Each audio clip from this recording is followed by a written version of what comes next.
വിദ്യാർത്ഥി പ്രതിഷേധം ശക്തമായതിനു പിന്നാലെ ഗവർണർ ആരിഫ് മുഹമ്മദ് ഖാന് Z+ സുരക്ഷ നൽകാൻ തീരുമാനിച്ചിരിക്കുകയാണ് കേന്ദ്ര സർക്കാർ. കൊല്ലം നിലമേലിൽ SFI പ്രവർത്തകർ കരിങ്കൊടി കാണിച്ചതിനെ തുടർന്ന് ഗവർണർ വാഹനത്തിൽ നിന്ന് റോഡിലിറങ്ങുകയായിരുന്നു.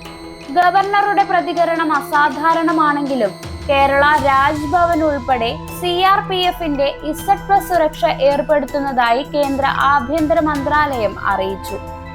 എന്താണ് Z+ സെക്യൂരിറ്റി? കേന്ദ്ര ഇന്റലിജൻസ് റിപ്പോർട്ടിന്റെ അടിസ്ഥാനത്തിൽ ഭീഷണിയുടെ ഗൗരവമനുസരിച്ച് 5 വിഭാഗം സുരക്ഷയാണ് രാജ്യത്ത് ഏർപ്പെടുത്താറുള്ളത്. SPG കഴിഞ്ഞാൽ ഏറ്റവും ഉയർന്ന രണ്ടാമത്തെ സുരക്ഷാ സംവിധാനമാണ് Z+ കാറ്റഗറി. തീവ്രവാദ ഭീഷണി നേരിടുന്ന രാഷ്ട്രീയ നേതാക്കൾ, കേന്ദ്രമന്ത്രിമാർ, ഗവർണർമാർ തുടങ്ങിയവർക്കാണ് ഇത്തരത്തിലുള്ള സുരക്ഷ നൽകുന്നത്. Central reserve police, border security force, Indo Tibetan border police തുടങ്ങിയ കേന്ദ്ര സായുധ പോലീസ് സേനകളിൽ നിന്നാണ് Z+ വിഭാഗത്തിലെ സുരക്ഷാ ഉദ്യോഗസ്ഥരെ തിരഞ്ഞെടുക്കുന്നത്. VIP, VVIP സുരക്ഷകൾക്കായി പ്രത്യേകം പരിശീലനം നൽകും. സാധാരണയായി 55 പേരടങ്ങുന്നതായിരിക്കും സുരക്ഷയൊരുക്കുന്ന സംഘം. ഇതിൽ 10ഓ അതിലധികമോ NSG കമാൻഡോകൾ ഉണ്ടാകും. വ്യക്തി നേരിടുന്ന ഭീഷണിയെ സംബന്ധിച്ച കേന്ദ്ര രഹസ്യാന്വേഷണ വിഭാഗത്തിന്റെ റിപ്പോർട്ട് അനുസരിച്ച് ഉദ്യോഗസ്ഥരുടെ എണ്ണവും വ്യത്യാസപ്പെടും. ഉദ്യോഗസ്ഥർ 3 ഷിഫ്റ്റുകളിലായി 24 മണിക്കൂറും സുരക്ഷ ഒരുക്കും. 5 ബുള്ളറ്റ് പ്രൂഫ് വാഹനങ്ങളും ആധുനിക സുരക്ഷാ പരിശോധനാ ഉപകരണങ്ങളും Z+ സുരക്ഷയുടെ ഭാഗമാണ്.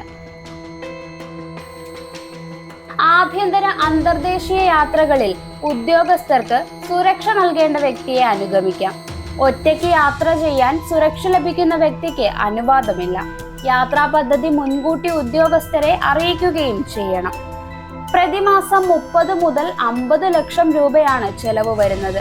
അതായത് ഒരു ദിവസം 1 ലക്ഷം മുതൽ 1.5 ലക്ഷം രൂപ വരെ.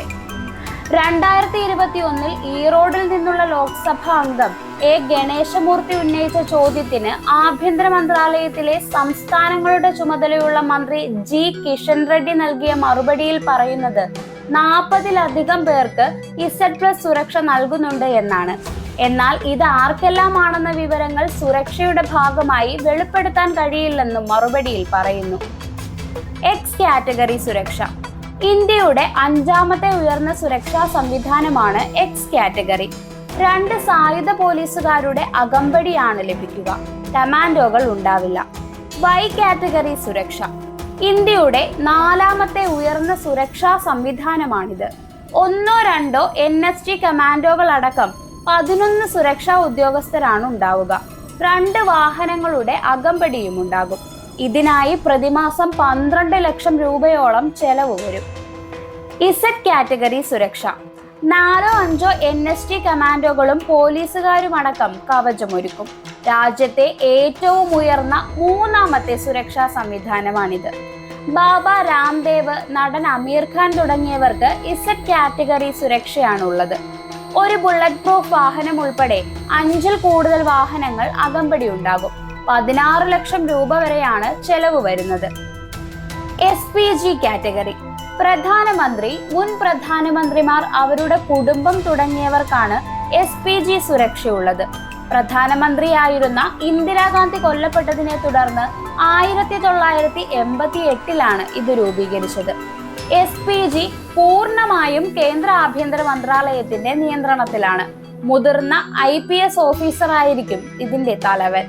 മുൻ പ്രധാനമന്ത്രിമാരുടെ കുടുംബങ്ങൾക്ക് കാലാവധി അവസാനിച്ചതിനു ശേഷം 5 വർഷത്തേക്ക് ഇതിന് അർഹതയുണ്ട്. 2019 വരെ രാഹുൽ ഗാന്ധി, പ്രിയങ്ക ഗാന്ധി, സോണിയാഗാന്ധി എന്നിവർക്ക് കൊല്ലപ്പെട്ട മുൻ പ്രധാനമന്ത്രിമാരായ ഇന്ദിരാഗാന്ധിയുടെയും രാജീവ് ഗാന്ധിയുടെയും കുടുംബാംഗങ്ങൾ എന്ന നിലയിൽ SPG സുരക്ഷയ്ക്ക് അർഹതയുണ്ടായിരുന്നു.